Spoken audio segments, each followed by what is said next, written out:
Olá, tudo bom? Bom, dando continuidade então a nosso blá blá blá. Me confundi aqui. Corta? Como é que faz?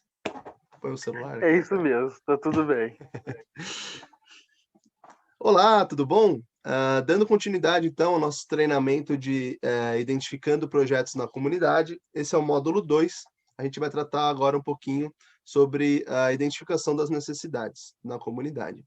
Se você lembrar, no nosso módulo 1, no final, eu tratei um pouquinho quais seriam as ferramentas que a gente ia trabalhar nesse módulo 2. E quais são elas? É a reunião comunitária, o inventário de recursos, a pesquisa e a entrevista.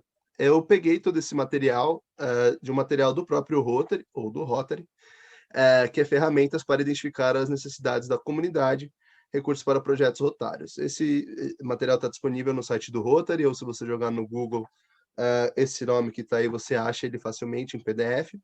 E eu já deixo avisado aqui que a gente não vai trabalhar grupo focal e mapeamento da comunidade, por serem questões um pouco mais complexas para projetos grandiosos, enfim. Mas que se vocês tiverem curiosidade, consultem esse material, inclusive ele é bem rico esse material, como um complemento mesmo, uma leitura complementar aí do nosso treinamento, tá? Mas, com essas 4 ferramentas que a gente vai trabalhar agora, a gente consegue já identificar aí uma boa gama de possibilidades, de necessidades dentro da comunidade, tá bom? Então, fica aí a dica, fica aí um lembrete e bora começar com as nossas ferramentas, ok? Bom, primeira ferramenta, então, que a gente tem é a reunião comunitária. E o que que é a reunião comunitária? Bom, ela é um encontro informal que ela junta, né, ela reúne membros da comunidade para discutirem problemas, expressarem suas preocupações e indicarem preferências quanto às prioridades locais. E aí, o que que é importante nessa reunião comunitária? Normalmente os Rotaract, né, a gente, pelo menos no meu clube é assim, acho que em muitos clubes é assim, as pessoas elegem sempre um coordenador para um projeto, né. E a ideia na reunião comunitária é mais ou menos essa, que você tenha um facilitador, que seja do Rotaract normalmente, né, para que ele possa comandar essa reunião comunitária, tá. Ah, e aí, o que que é bacana da reunião comunitária? Você, reunir, você trazer membros de uma comunidade para conversar sobre problemas, que estão incomodando aquela comunidade, né. E aí eu queria, pensar aqui um pouquinho com vocês quais são os prós e os contras dessa ferramenta, né. Como prós, a gente pode falar: bom, a gente vai ter contato mais direto com a comunidade, a gente vai, poder ouvir aquela questão da diversidade que a gente tratou no módulo 1, então é importante aqui que você traga, pessoas de diferentes, às vezes, etnias, idades, religiões, enfim, depende também um pouco de qual abordagem que a gente está dando aqui nessa reunião, mas é possível, né, que a gente tenha essa questão da diversidade presente. Também um outro pró aqui seria a questão, eh, de a comunidade se sentir ouvida, então dificilmente, os clubes fazem ou ONGs fazem esse tipo de reunião, então quando você demonstra essa preocupação de querer ouvir a sua comunidade, isso desperta a confiança, né, da comunidade em você, rotaratiano, em vocês enquanto clube, né. Então, a reunião comunitária ela tem esses prós, mas ela também pode ter alguns contras, né. E aí, talvez seja a parte mais importante para o facilitador. Por quê? Porque quando você dá voz para a comunidade, principalmente quando a comunidade nunca é ouvida, há uma grande chance de que as pessoas comecem a falar e falar e falar muito. E falar tanto, porque elas têm essa vontade, né, elas têm essa necessidade de se fazerem, ser ouvidas, que, acaba desvirtuando um pouco, saindo um pouco do foco, ou ampliando muito, né, e aí fica difícil depois de resumir, de tentar fazer algo que seja condensado e que seja de fato produtivo. E aí que é a importância do facilitador, eh, tá. Por quê? Porque o facilitador é a pessoa que vai conseguir, lidar com essas situações, coordenar, direcionar as pessoas para que elas não fujam tanto do assunto que tem que ser tratado, Lembrem-se sempre que Rotaract não pode falar de política, né? Então, sempre que algum morador comece a falar mal do vereador, do prefeito, do governador, enfim, tenta trazer o assunto de volta para a pauta, para não, né, para não comprometer muito também a nossa imagem. Então, o facilitador tem essa função importante, porque a reunião comunitária, embora tenha muitas qualidades, ela pode ter esse probleminha aí, tá bom? E algumas dicas, né? Tenha uma meta, aonde você quer chegar com essa reunião, o que que você quer descobrir especificamente. Normalmente a gente já tem um tato do que por sermos da comunidade, né? A gente já tem uma noção, ou porque a gente lê alguma notícia, enfim, a gente sabe mais ou menos o que está acontecendo por lá. Então, tem uma meta. Olha, eu quero sair daqui com os dois principais problemas que a comunidade enfrenta, ou enfim, algo nesse sentido para que vocês tenham tenham um norte, né? Não fique uma coisa muito abrangente, né? Faça um cronograma e aí você apresenta no começo para todo mundo, até para eles sentirem que não é um mero bate-papo, é uma reunião estruturada. Então, já chega no começo, o facilitador fala: olha, são 9 horas até 9h15 a gente vai levantar os problemas, das 9h15 às 9h45 a gente vai debater um a um quais são esses problemas, e das 9h45 até as 10h30 a gente vai tratar de como solucionar, por exemplo. Pode ser algo nesse sentido. Faça um cronograma e transmita esse cronograma para a comunidade, para os participantes, né, para os membros dessa reunião, para que eles tenham noção de que eles vão ter que respeitar um cronograma. Isso ajuda muito na hora de se organizar. Elabore perguntas, porque se você deixar algo muito aberto, certamente vai acontecer aquela questão de falarem sobre diversos assuntos. Então, tenha uma lista, né, de perguntas que são importantes a serem feitas, a serem respondidas pela comunidade, e faça suas anotações, obviamente. Se for possível, grave, desde que todos estejam cientes de que está sendo gravado, né, pelo menos o áudio, para depois vocês conseguirem retomar alguma coisa. Não divulguem esse áudio para fora de maneira nenhuma, e fique só com você internamente aí no clube. E escuta com atenção, né? A escuta atenciosa. Isso é importante para que primeiro, a gente de fato cumpra o nosso objetivo aqui, que é se livrar dos nossos preconceitos sobre a comunidade, né? Aquela questão de isolar o objeto que a gente tratou no módulo 1, e você possa de fato escutar quais são as dores da comunidade. Então, escute com atenção, escute mais do que fale, né? Você é o facilitador, você está lá para facilitar, né? Para ajudar com que as pessoas se abram. Então, você fala menos e escuta mais, tá bom? Reunião comunitária é basicamente isso. Ela é recomendada quando você já tem uma certa abertura na sua comunidade. Então, você já conhece algum líder comunitário, alguma associação do bairro ou alguma ONG que já atua na comunidade, para que vocês consigam, inclusive, divulgar, né? E aí selecionar as pessoas que vão participar dessa reunião. É bem recomendado isso para clubes novos, inclusive, que estão meio sem norte do que eles precisam fazer, que projeto que eu faço uma ação de Natal, enfim, clubes que estão se reestruturando também é legal fazer esse tipo de reunião, para que, inclusive, haja já um contato maior com a comunidade que vocês atuam. E aí também vale lembrar muito uma questão que se o seu Rotaract fechasse hoje, a sua comunidade sentiria falta do seu Rotaract? Então, reuniões comunitárias são um daqueles eventos que o seu clube pode fazer e que pode, de fato, fazer com que a comunidade te conheça enquanto Rotaract e que ela perceba o impacto positivo que você pode fazer por ela, enquanto comunidade. Então, tenham isso em mente. E, de novo, se o seu clube está precisando tá precisando fazer projeto, tá meio desnorteado aí em relação a isso, pensem bastante nessa questão. Se vocês não têm contato com ninguém da comunidade, procurem saber quem é. Às vezes o Rotary pode te ajudar nessa questão, ou alguma outra liderança política, enfim, que vocês tenham contato. Mas, enfim, pensem bastante nisso. Ela é muito rica, essa reunião, ela pode ser muito rica, e podem sair ideias de projetos que às vezes vocês nem imaginam, assim. Bom, dando continuidade, a nossa segunda ferramenta aqui para identificação de projetos é o inventário de recursos. E o que que é o inventário de recursos, né? O inventário de recursos, ele ajuda a identificação dos recursos da comunidade, né? Então, como eu já tinha dito no módulo 1, aquela questão de pontos positivos, né, da comunidade, quais são os lugares que tem na comunidade, quais são as instituições, os serviços, os eventos e, principalmente, as pessoas, né, quem são os moradores locais. Eu tenho um marceneiro, eu tenho um pintor, eu tenho um pedreiro, eu tenho um advogado, eu tenho uma farmácia, enfim, enfermeiro. Existem N possibilidades aqui, né?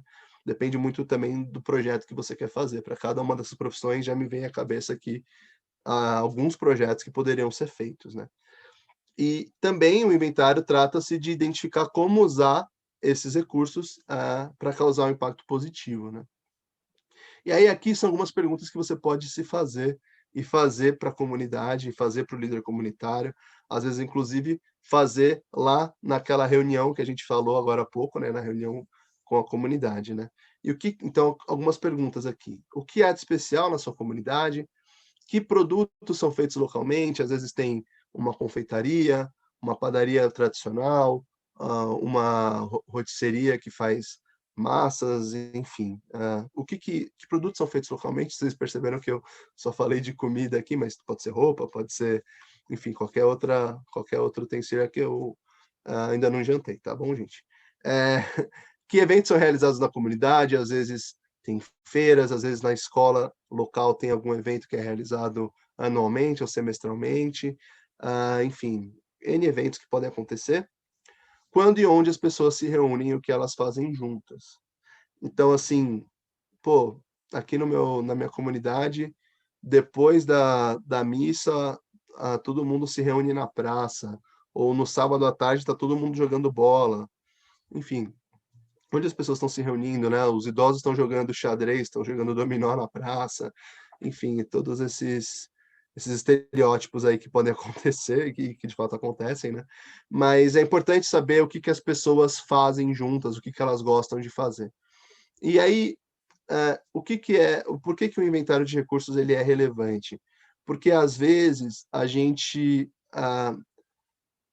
quer fazer alguma coisa dentro da comunidade, a gente já identificou alguma necessidade lá, mas a gente não sabe com o que que a gente pode contar. Então, eu não sei, eu preciso de mão de obra para pintar uma parede. Pô, eu não será que eu não tenho nenhum pintor aqui que pode me ajudar? Será que eu posso fazer a divulgação dele em troca, ou ele pode fazer simplesmente a doação do trabalho dele? Ah, será que, pô, eu identifiquei que na comunidade existe uma necessidade de uma feira de profissões. Pô, será que eu não consigo usar a escola local para isso? Será que eu não consigo usar alguma facilidade da prefeitura? Enfim, então identificar o inventário de recursos, ele é muito, muito importante, porque ele pode ajudar muito no seu projeto, não só quando você não identificou a necessidade, mas quando você ainda está identificando e você fala, bom, aqui tem uma potência, né? Aqui tem algo em potencial que pode sair algo grandioso. E aí você já pode tentar olhar com esse viés. O que que isso pode me ajudar na identificação de um projeto, né? Claro que ele não pode ser determinante, porque a gente sabe que ele tem que atacar um problema real da comunidade, mas às vezes você já tendo em mente quais são as potencialidades, quais são os recursos que vocês têm em mão, vocês podem, enfim, ter um projeto mais impactante, né? Com maior relevância na comunidade de vocês, tá bom? Lembrando sempre que um projeto bem-sucedido é aquele projeto em que, entre outras coisas, né, aquele projeto em que o público-alvo também participa. Então, se você utiliza pessoas e estrutura da própria comunidade para resolver um problema da comunidade, você tá um passo mais perto de ter de ter um projeto sustentável, né? Porque se ele está partindo, é a comunidade resolvendo um problema da comunidade e vocês, enquanto Rotaract, estão só fazendo essa ponte, eventualmente um dia que vocês saírem dessa comunidade ou deixarem de fazer esse projeto, talvez ele consiga rodar pelas próprias pernas, né? Que é o nosso ideal maior aí de, de projeto, né? Projetos sustentáveis. E aí fica uma provocação que outras perguntas são relevantes, né? Normalmente, quando eu faço esse treinamento ao vivo, a gente bate um papo, mas como está sendo gravado aqui, eu deixo aí a pergunta para vocês. Que outras perguntas seriam relevantes para a gente identificar inventário de recursos, tá bom? Depois vocês me mandam um direct no Instagram com as respostas, tá? Indo para a próxima ferramenta, a questão da pesquisa, e depois a gente vai tratar da entrevista. E aí a gente vai já entender mais ou menos o que é a pesquisa. A pesquisa, ela é uma pesquisa, né? Então não tem muito segredo, o próprio nome já diz o que é, e talvez fique mais interessante quando a gente estabelecer as diferenças entre pesquisa e entrevista, né? A pesquisa ela é feita em dois momentos cruciais de um projeto. Quando a gente está identificando a necessidade, e aí alguns vão argumentar que identificar a necessidade ainda não é parte do projeto, de fato, ele é pré-planejamento, né? Eu ainda estou identificando a necessidade, mas é um momento que a gente pode utilizar sim a pesquisa. E a gente tem, após a execução do projeto, na avaliação de resultados. E por que é importante? Porque depois você consegue, inclusive, comparar o resultado, né, o que aconteceu com o projeto, versus, né, as respostas pós-projeto versus as respostas antes do projeto ser executado, né, ainda quando você estava identificando as necessidades.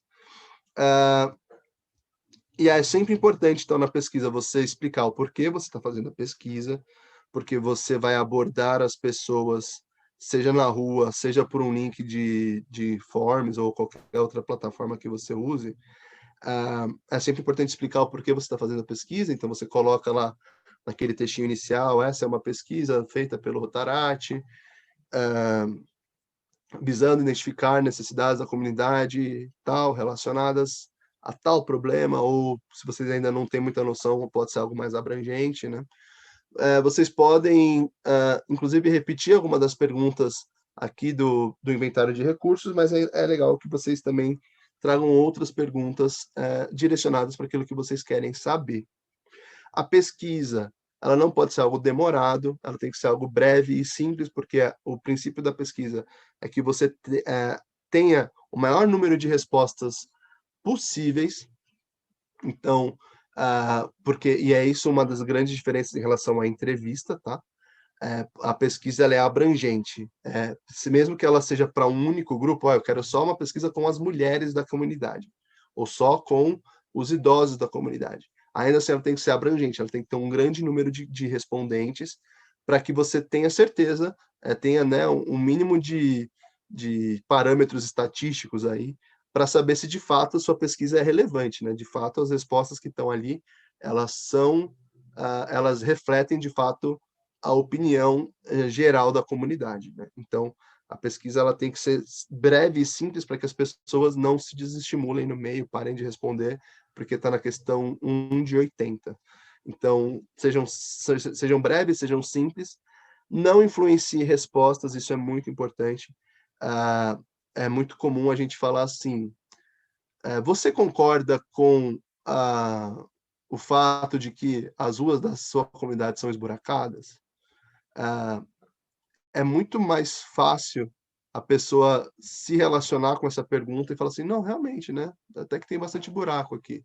E aí você já está influenciando a pessoa a responder aquilo que você quer ouvir. Então, o ideal seria falar assim, você identifica algum problema nas ruas da comunidade? E aí pode ser que surjam, de fato, pessoas falando, as ruas são muito esburacadas, mas aí pode surgir outros problemas. A rua é suja, a rua é mal iluminada, a rua sei lá, a rua não tem asfalto, enfim. Então, não influencie as respostas tentando direcionar para algo que você queira. Lembrando lá do módulo 1, do distanciamento do objeto, de tentar ser o mais imparcial possível, aqui se aplica também na pesquisa. Não influencie respostas, porque isso vai viciar o resultado final da sua pesquisa, aí ela perde validade, tá? E teste sua pesquisa, é muito importante, antes de testar com a comunidade, você troquem a pesquisa entre vocês do Rotaract, né?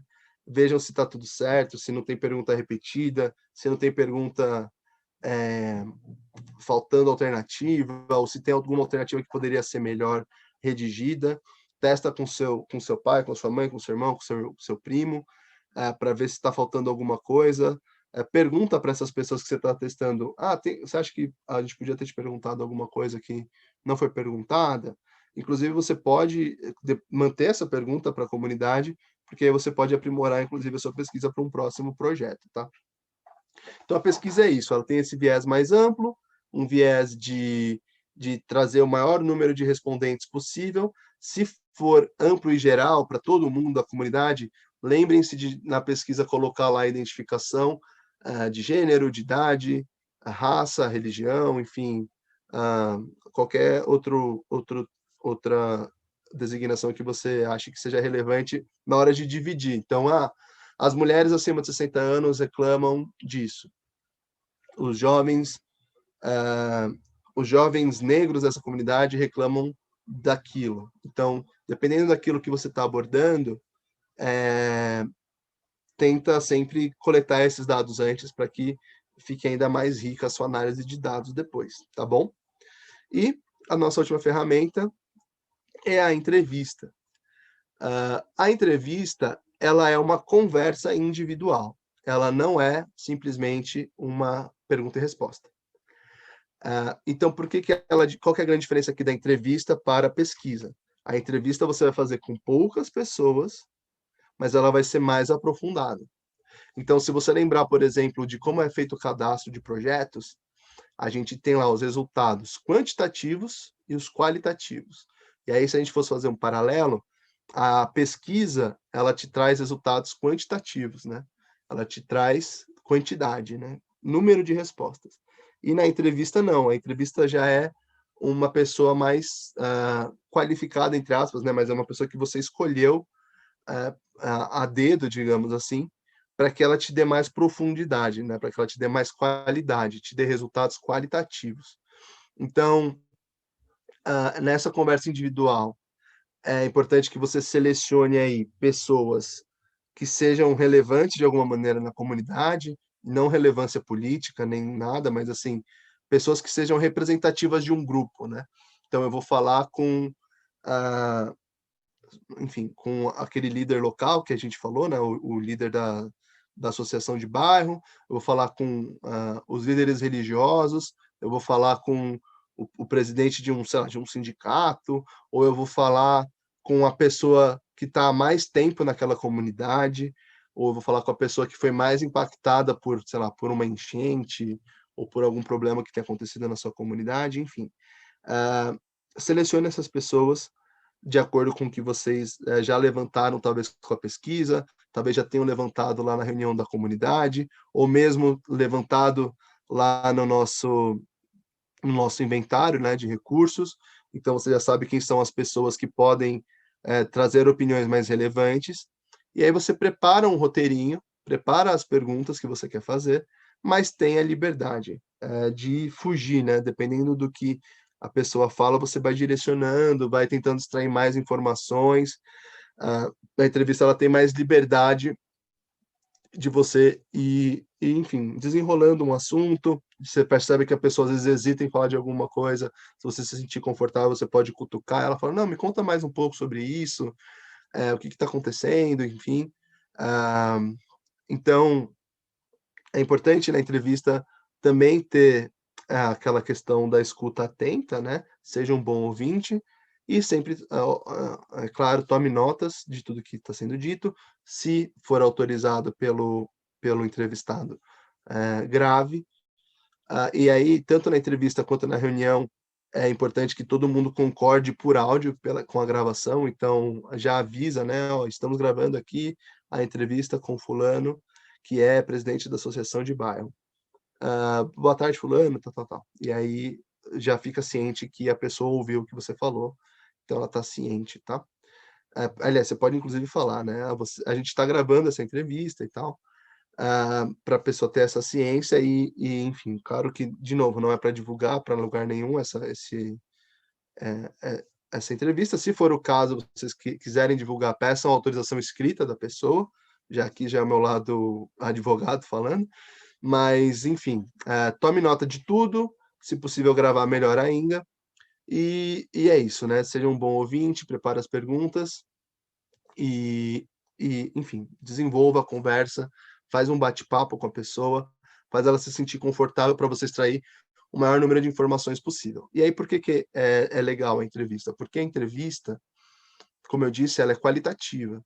Então, às vezes, você consegue mais detalhes de algo que você levantou, por exemplo, na pesquisa, que você consegue identificar os motivos pelos quais aquele problema levantado existe, ou quem são os agentes causadores daquele problema. E aí, talvez numa entrevista você consiga identificar melhor como solucionar aquele problema, né? Ah, claro que é importante entrevistar sempre mais de uma pessoa sobre esse mesmo assunto, para que você tenha visões diferentes e validar aquela informação. Não, de fato, esse problema existe porque, enfim, tem um vazamento ali no, sei lá, um vazamento na escola e aí molha a rua toda, enfim, sei lá, acabei de inventar isso, talvez não tenha sido o melhor exemplo, mas entrevistar diversas pessoas de diversos grupos, lembrando da questão da diversidade, te ajuda a ter uma visão mais aprofundada e não tão geral assim como uma pesquisa pode dar, mas mais aprofundada e identificar causas. E acho que esse é o grande triunfo da entrevista, tá bom?